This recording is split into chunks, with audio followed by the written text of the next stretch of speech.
Capítulo 10, do 1 ao 6. Em verdade vos digo, aquele que não entra no aprisco pela porta, mas que sobe por outra via, é ladrão e salteador.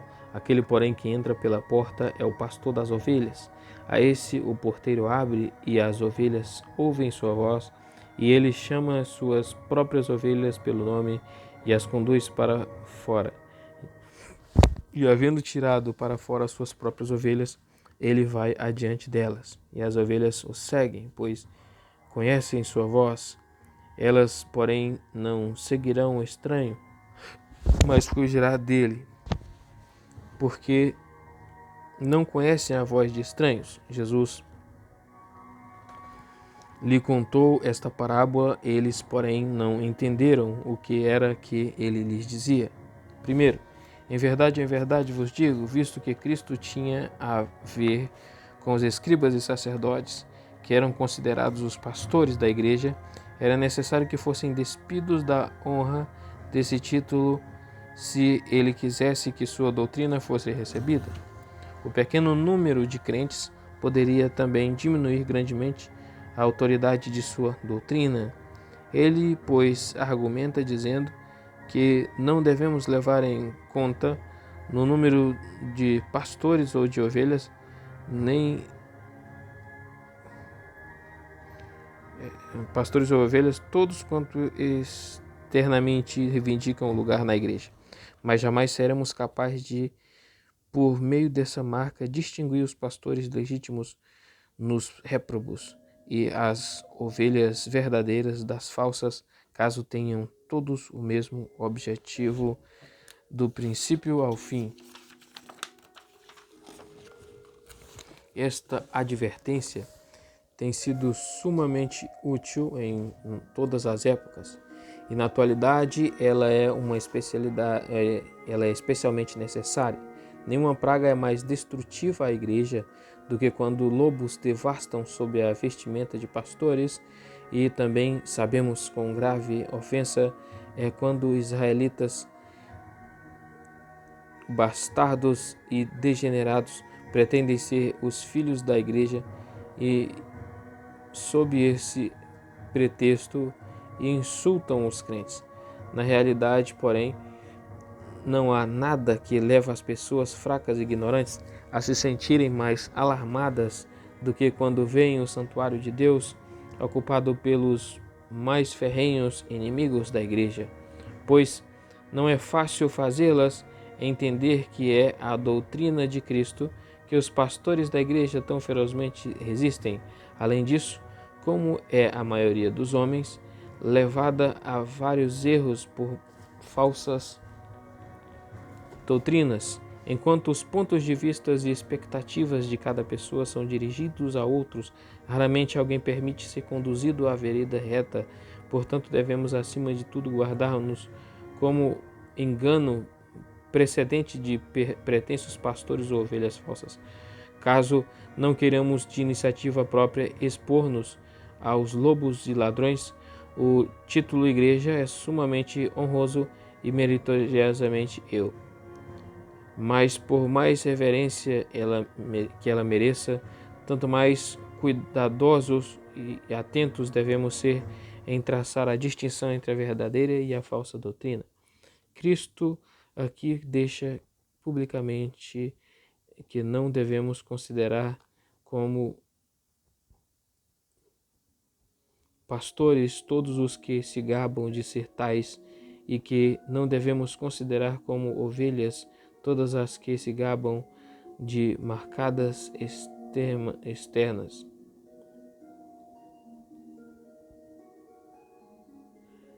Gabam de marcas externas. Ele fala da igreja judaica, porém, o que diz se aplica igualmente bem à nossa. Devemos também considerar seu propósito e desígnio, a saber que as consciências fracas não podem ser alarmadas nem desencorajadas quando percebem que aqueles que governam na igreja, em vez de ser pastores,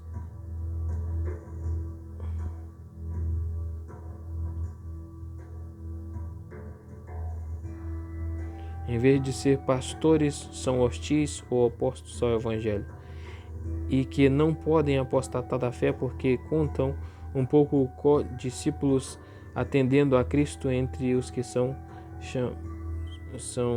chamados cristãos. Aquele que não entra pela porta é inútil, creio eu, examinar de forma demasiadamente miraculosa cada parte dessa passagem, não dessa parábola. Descansemos satisfeitos com esse conceito geral, como sendo Cristo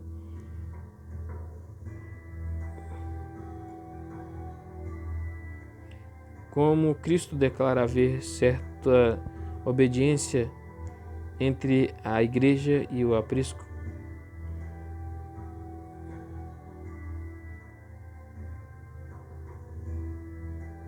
no qual Deus congrega todo o seu povo.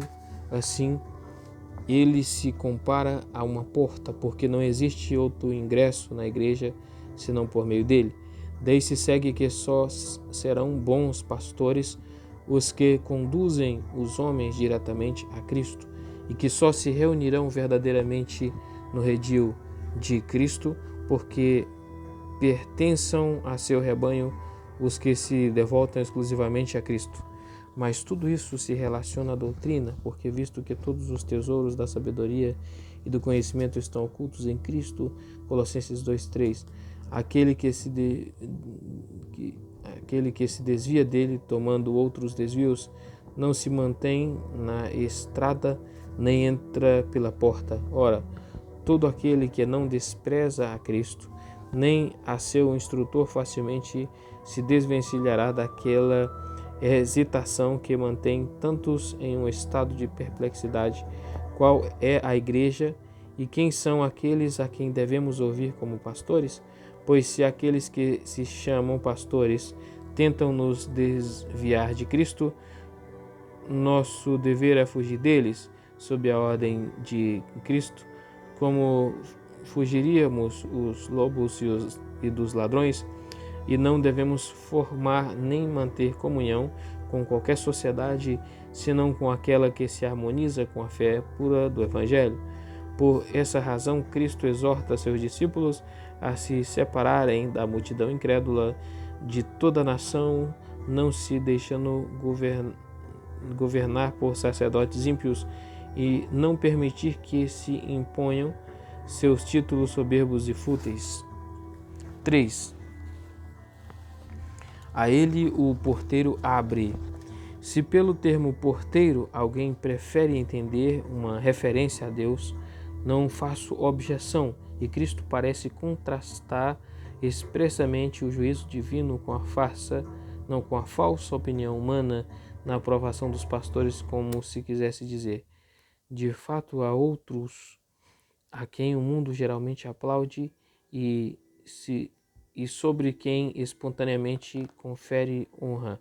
Deus, porém, que mantém as rédeas do governo, não reconhece nem aprova e qualquer um, senão aqueles que conduzem as ovelhas por esta vereda. Ele chama pelo nome suas próprias ovelhas. Considero isso como uma referência ao consenso mútuo da fé, porque o discípulo e o mestre se acham intimamente unidos pelo mesmo Espírito de Deus, de modo que o mestre vai adiante e o discípulo segue após. Há alguns que pensam que isso se denota conhecimento íntimo de cada pastor deve manter com cada membro de seu rebanho. Porém, não sei se isso repousa sobre bases sólidas, porque conhecem sua voz, embora ele fale aqui de ministros. Contudo, em vez de desejar que sejam ouvidos, ele deseja que Deus seja ouvido falando através deles, pois devemos atentar para a distinção que ele estabelece de que o único pastor ou ministro fiel da igreja é aquele que conduz e governa suas ovelhas pela orientação de Cristo. Devemos atentar para a razão porque se diz que as ovelhas o seguem, é porque sabem como distinguir os pastores dos lobos pela voz. Esse é o espírito de discernimento pelo qual os eleitos discriminam entre a verdade de Deus e as falsas invenções dos homens. Portanto, nas ovelhas de Cristo, o reconhecimento da verdade vai adiante e depois segue um ardente desejo de obedecer, de modo que não só entenderem o que é verdadeiro, mas o recebem com efuso efeto. E ele não apenas enaltece a obediência da fé, porque as ovelhas se reuniam submissamente à voz de seu pastor, mas também porque não ouvem a voz de estranhos e não se dispersam quando alguém grita com eles. 6. Esta parábola, eis a razão porque orgulhosamente se jactando de sua sabedoria, rejeitaram a luz de Cristo, porque em uma questão não tão obscura revelam que sua apreensão é excessivamente embotada. Eles, porém, não entendem de que tipo de coisas ele lhes falava. Nesta sentença, os manuscritos gregos diferem. Alguns cópias podem ser literalmente traduzidas. Eles não entenderam o que ele dizia. Outra relação, a que tenham seguido, é mais completa, ainda que seu significado seja equivalente. A terceira redação é: eles não sabiam que aquele que lhes falava era o Filho de Deus, porém esta não é muito aprovada. 10 do 7 ao 10. E Jesus lhes disse outra vez: em verdade, eu vos digo, eu sou a porta das ovelhas. Todos quantos entrarem antes de mim são ladrões e salteadores, mas as ovelhas não os ouviram. Eu sou a porta.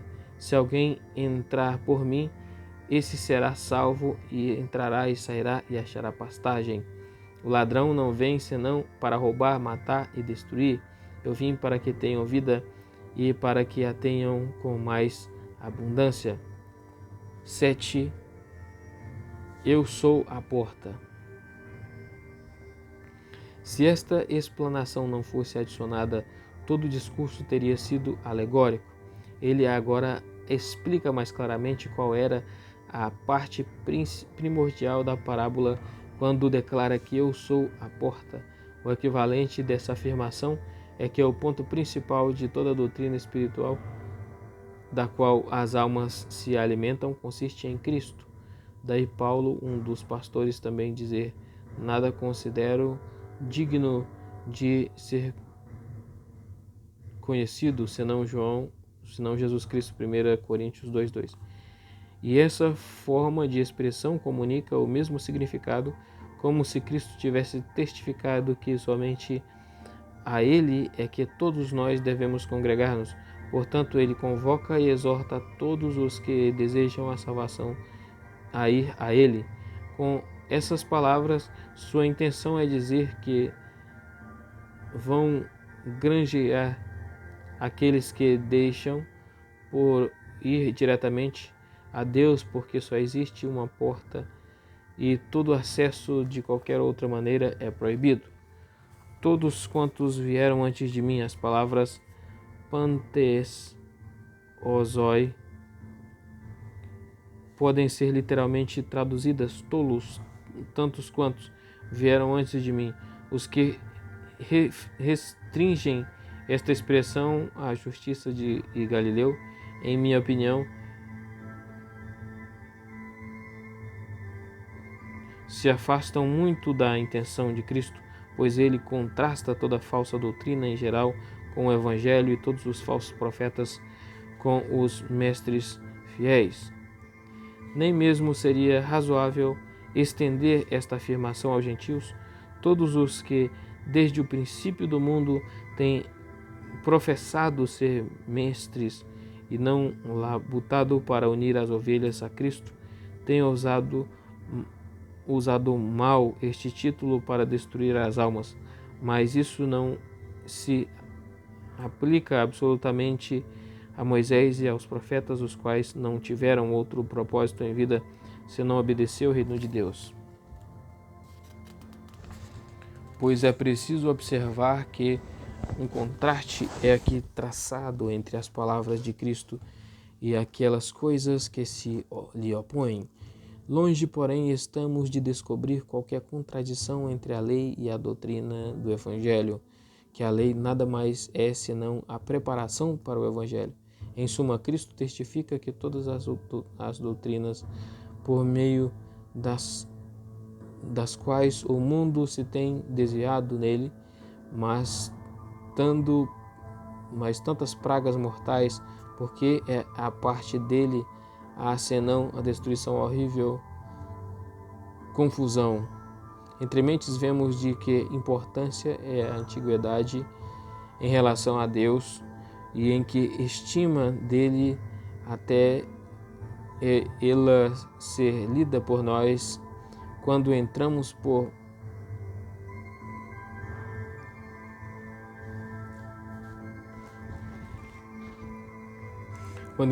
assim dizer, em disputa com Cristo. Que ninguém se deixe comover pela consideração de que tem havido mestres em todas as épocas que não se preocupam o mínimo sequer em conduzir os homens a Cristo, e este declara expressamente que não é de nenhuma importância quantos lhes têm exigido ser desse gênero, ou quão cedo começaram a surgir, pois é preciso levar em conta que só existe uma única porta e que aqueles que a abandonam e fazem aberturas ou brechas nos muros são ladrões. As ovelhas, porém, não os ouviram. Ele agora confirma mais claramente o que já havia falado, de uma forma obscura e na figura de alegorias, dizendo-se que os que se deixaram desviar do caminho por impostores não pertencem à Igreja de Deus.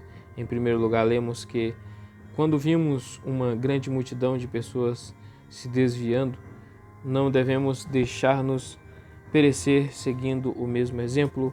E em segundo lugar, que não oscilemos quando Deus permite que impostores enganem a muitos, pois não é uma fraca consolação, nem pequeno motivo de confiança, mas sabemos que Cristo, por ser fiel proteção, sempre guardou suas ovelhas quando estas se vivem no meio de variados ataques e astutos engenhos dos lobos e saltérios, de modo que nunca haja alguma delas que se deserte dele. Aqui, porém, vem a lume uma pergunta. Quando uma pessoa começa a pertencer ao rebanho do Filho de Deus, pois notamos muitos que se perdam e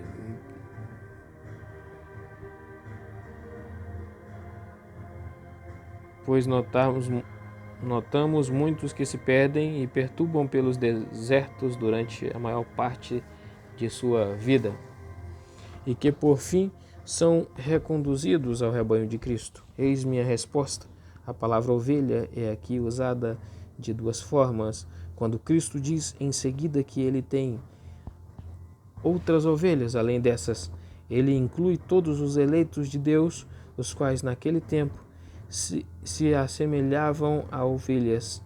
Aqui ele quer dizer que as ovelhas que portam a marca do pastor estamos por natureza longe demais de ser ovelhas, mas ao contrário nascemos leões, tigres, lobos e ursos, até que o Espírito de Cristo nos domestique e de bênçãos selvagens e indomáveis nos transforma em dóceis ovelhas. E assim, de acordo com a eleição secreta de Deus, já somos ovelhas em seu coração. Antes mesmo de nascermos, porém, começamos a ser ovelhas em nós mesmos pela vocação por meio da qual ele nos congrega ao seu rebanho. Por isso declara que aqueles que são chamados para a ordem dos crentes são tão firmemente agregados dos uns aos outros que não podem se transviar, nem perturbar, nem manter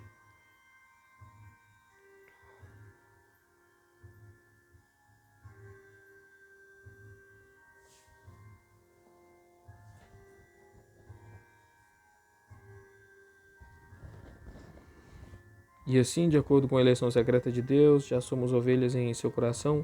Antes mesmo de nascermos, porém, começamos a ser ovelhas em nós mesmos pela vocação, por meio da qual ele nos congrega a seu rebanho. Cristo declara que aqueles que são chamados para a ordem dos crentes são tão firmemente agregados uns aos outros que não podem se transviar, nem perambular, nem mesmo ser arrebatados por alguém vendo de nova doutrina. Talvez surja a objeção, mesmo aqueles que se têm devotados a Cristo frequentemente se desviam, o que isso é provado pela frequentes experiências e que não é sem boas razões que Ezequiel atribua ao bom pastor o fato de as ovelhas dispersas, Ezequiel 34:12, serem arrebanhadas. Prontamente reconheço que se dá com muita frequência que aqueles que pertenciam à família da fé são, por algum tempo, alienados, mas isso não constitui uma contradição com a afirmação de Cristo, porque enquanto se desviam, cessam em alguns aspectos de ser ovelhas. O que Cristo tem em mente é simplesmente isto, que todos os eleitos de Deus, ainda que sejam tentados a se desviar por inumeráveis caminhos, são mantidos em obediência à fé pura, de modo que não se transformarem em presa de Satanás, nem em seus ministros. Mas esta obra de Deus não é menos espantosa quanto ele novamente congrega as ovelhas, que por um pouco se extraviaram, de que se tivessem todas elas juntas continuado a viver fechadas no aprisco, é sempre verídico e sem uma única exceção, que aqueles que se apartam de nós não são dos nossos, mas aqueles que são dos nossos permanecem conosco até o fim. 1 João 2,19. Esta passagem poderia nos golpear com mais profunda vergonha, primeiramente, porque somos tão mal acostumados com a voz de nosso pastor que dificilmente há um que não a ouça com indiferença, e em segundo lugar, porque somos por demais morosos e indolentes em segui-lo. Falo dos bons ou daqueles que são pelo menos admissíveis, pois a maioria dos que se gabam de que são discípulos de Cristo esconceiam ferozmente contra ele. Por último, tão logo a voz de algum estranho soa em nossos ouvidos, passamos a correr de um lado a outro, e essa leviandade e estabilidade mostram suficientemente quão pouco progresso na fé temos feito até agora. Mas se o mundo do crente é menor do que se poderia desejar, e se desse pequeno número uma grande proporção for continuamente diminuindo, os mestres fiéis têm essa consolação em seu apoio, que os eleitos de Deus, que são as ovelhas de Cristo, os ouvirão. É por nosso dever, aliás, labutar diligentemente e usarmos todos os métodos possíveis pelo universo da fé, mas que nós, nesse interim, vivamos bem satisfeitos em pertencer ao número dos fiéis. Versículo 9.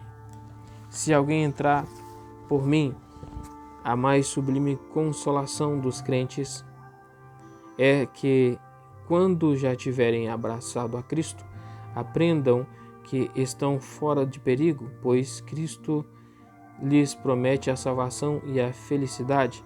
Em seguida, eles os divide em duas partes. Entrarão e sairão e acharão pastagem. Primeiro irão em segurança sempre que for necessário. E segundo, serão alimentados a serem saciados. Alimentados até serem saciados. Por entrar e sair, a Escritura às vezes denota todas as ações da vida, como dizemos em francês, aller et venir, ir e vir, como significa habitar. Estas palavras, pois, nos apresentam grande vantagem do Evangelho, de que nossas almas acharão pastagens nele, Evangelho, os quais de outra forma viriam a se desfazer de fome e seriam alimentadas com nada mais senão um vento, e em segundo lugar, porque ele fielmente nos protegerá e nos guardará contra os ataques de lobos e salteadores. 10. O ladrão não vem. Com este dito, Cristo, se pudermos usar a expressão, nos puxa as orelhas para que os ministros de Satanás não nos sobrevenham de surpresa quando nos acharmos em estado de torpor e displicência, pois nossa excessiva indiferença nos expõe de todos os lados às falsas doutrinas, pois donde surge credulidade tão arraigada que antes que deveriam ter permanecido firmes em Cristo, se deixam levar por uma multidão de erros, senão porque não temem suficientemente nem se guardam contra tantos falsos mestres. E não apenas isto, mas nossa insaciável curiosidade se deleita quanto ao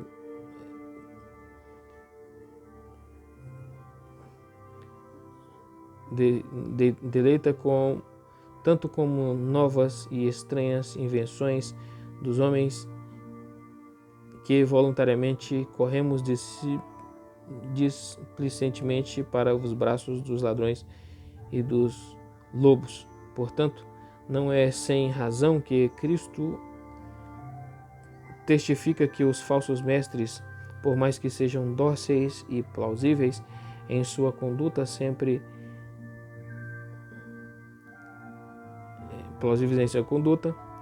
aplicam o veneno letal, para que sejamos mais cuidadosos em espantá-los de nós.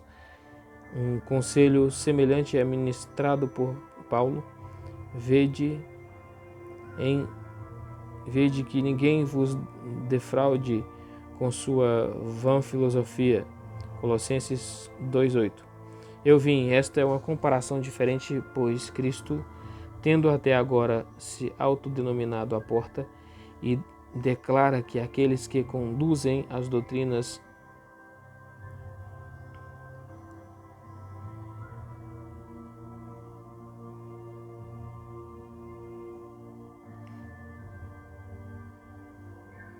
Aliás, não há outro a quem esta honra e titular pertence estritamente, pois no que concerne a três os pastores da igreja, é bem fácil,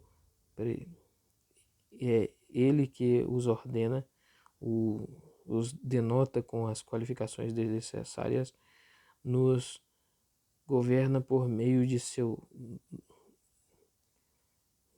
Espírito e espera por meio deles, e por isso eles não impedem de ser o único governante de sua igreja, ou lhe manter à disposição junta com não é distinção de ser o único pastor. Portanto, ainda que faça uso de seus ministros, contudo, não cessa de cumprir e de desembarcar o ofício de seu pastor por seu próprio poder. E aqueles que são mestres ou mestras, aqueles que são mestres ou mentores, que formam algum interim com a unidade como se fossem senhores. Em suma, quando o termo pastor é aplicado aos homens, ele é usado, como dizemos, em um sentido subordinado a fim, subordinado, e Cristo partilha da honra com seus ministros de uma qualquer tal que ele ainda denuncia a ser o único pastor, tanto deles quanto de todo o rebanho, para que tenham vida. Ao dizer que ele veio para que as ovelhas tenham vida, sua intenção é que somente os que não se submetem ao seu botão e seu cajado, Salmos 3.4, é que se expõem à voracidade dos ladrões e lobos. Para impedir-lhes maior confiança, declara que a vida é continuamente aumentada e fortalecida naqueles que não se rebelam contra ele. E deveras, quando maior progresso que alguém faz na fé, mais perto ele se aproxima da plenitude do evangelho, porque o Espírito que vivifica, creste nele. Porque o Espírito que é vida, creste nele. 10, do 11 ao 15. Eu sou o bom pastor da sua vida pelas ovelhas. O mercenário, porém, e aquele que não é o pastor, a quem não pertence às ovelhas, vê vir o lobo e abandona as ovelhas e foge, e o lobo as deslacera e disputa as ovelhas. O mercenário foge também. É necessário não ter cuidado com que as ovelhas. Eu sou o bom pastor e conheço minhas ovelhas, e ouvem que possam ser instruídas, sou conhecido.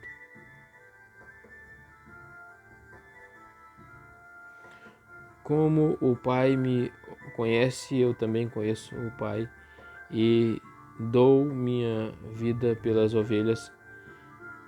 11. O bom pastor dá sua vida pelas ovelhas, com base no extraordinário afeto que ele nunca nutre para com as ovelhas. Ele mostra quão veridicamente ele age em favor delas no caráter de pastor, pois ele se sente tão ansioso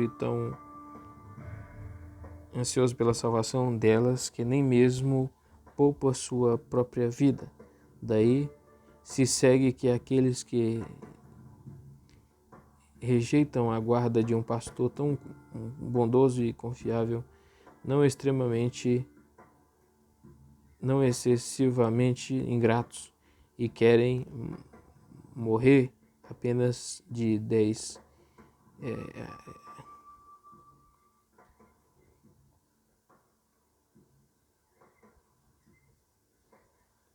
Daí se segue que aqueles que rejeitam a guarda de um pastor tão bondoso e confiável são excessivamente ingratos e merecem morrer centenas de vezes e se expõem a todo tipo de males. A observação de Agostinho é extremamente justa para que saber que esta passagem nos informa sobre o que devemos desejar, sobre o que devemos evitar e sobre o que devemos suportar.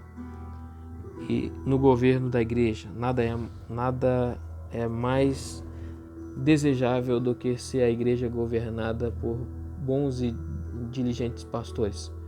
Cristo declara que ele é o bom pastor, que se conserva sua igreja segura e saudável, em primeiro lugar por ele mesmo e em segundo por seus agentes. Sempre que houver boa ordem e homens aptos à terra do governo, Cristo mostra que realmente ele está ali como um pastor, mas também há muitos lobos e ladrões que, travestidos de pastores,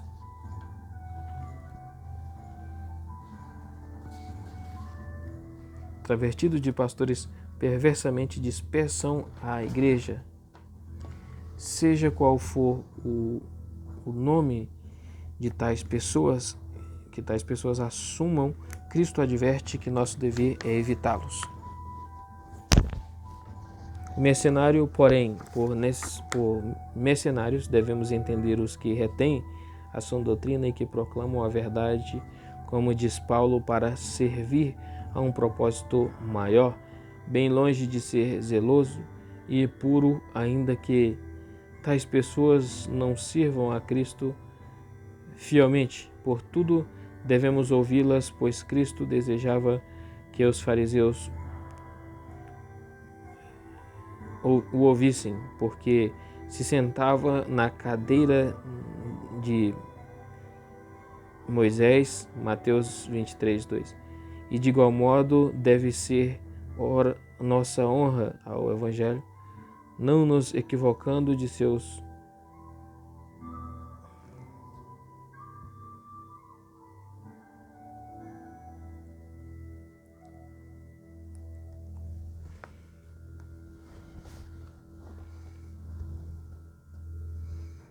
E de igual modo deve ser nossa honra ao Evangelho, não nos esquivando de seus ministros, ainda quando não sejam homens bons, e mesmo quando os mais leves escândalos tornem o Evangelho desagradável ao nosso paladar, para não sermos detidos por estes falsos manjares.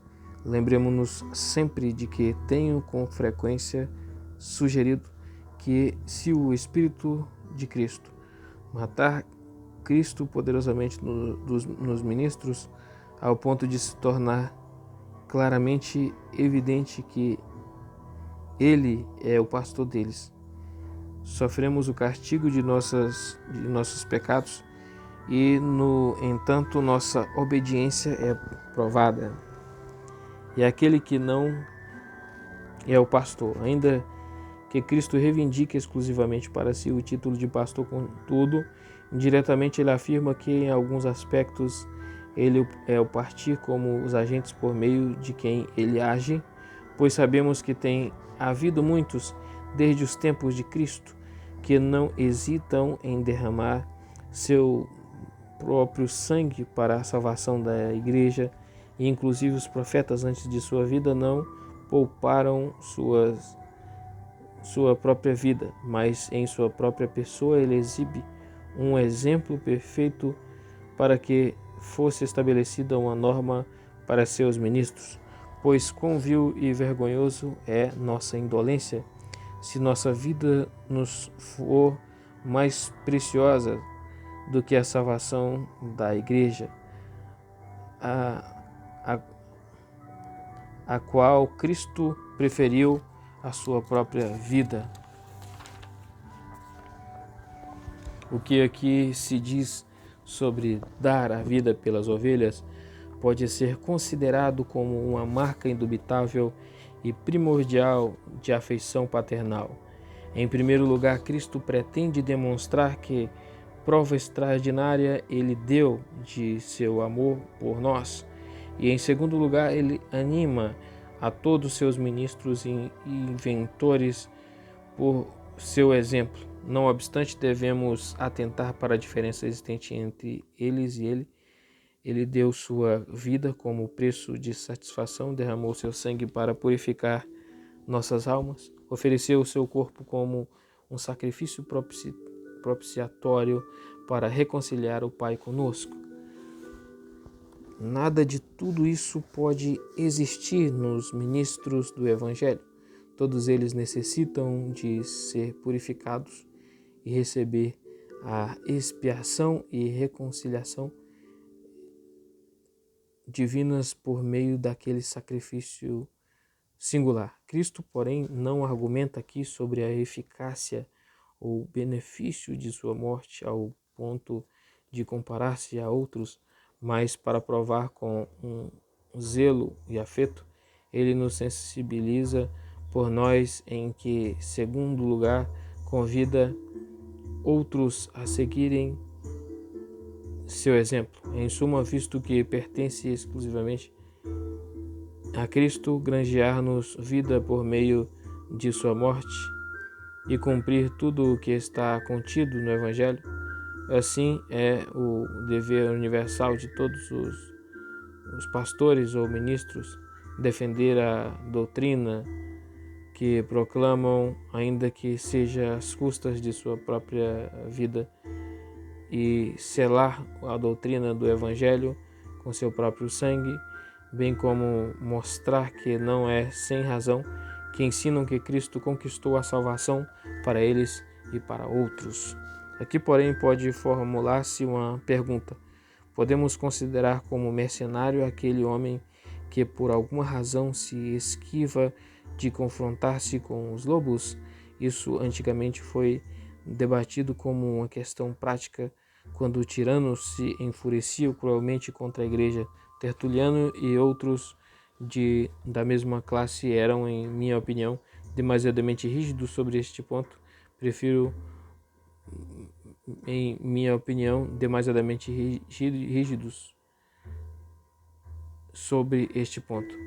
muito mais a moderação de Agostinho, o qual admite que os pastores fujam sob a condição que, com sua fuga, contribuam para a segurança pública do que faziam levando o rebanho a ser entregue por sua culpa, e ele mostra que isso é feito quando a igreja se vê privada de ministros bem qualificados e quando a vida do pastor em particular é avidamente procurada para que sua ausência mitigue a fúria dos inimigos. Mas se o rebanho, tanto o pastor, estiver em perigo, e se houver razão para se crer que o pastor longe não tem não crê que o pastor foge, não tanto pelo desejo de promover o benefício público, mas pelo medo de morrer. Agostinho afirma que isso não é absolutamente lícito, porque o exemplo de sua fuga será mais injuriosa do que sua vida produzir o bem no futuro. O leitor pode consultar a epístola ao bispo Honório. Sobre esta base, era lícito que Cipriano fugisse